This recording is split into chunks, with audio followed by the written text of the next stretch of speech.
এক যুবকের কথা এসেছে, এই যুবকটা তোমরা ভালো করে শোনো। এক যুবকের কথা এসেছে, যে যুবক দাজ্জালের সাক্ষাৎ পাবে, দাজ্জাল তাকে হত্যা করবে দ্বিখণ্ডে, একদম দুই কোপ। বলবে যে তুমি কি বিশ্বাস করো আমি আল্লাহ? সে বলবে না, বিশ্বাস করি না।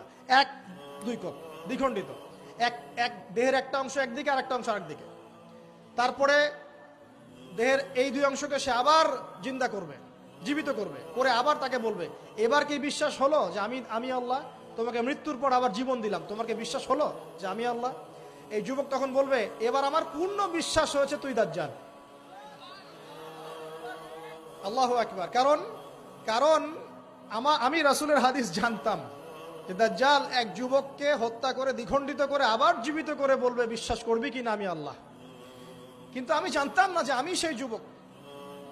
কথা বুঝতে পারছেন? তো এই যুবক ইনশাআল্লাহ তাআলা উঁচু স্তরের শহীদ হবে ইনশাআল্লাহ তাআলা।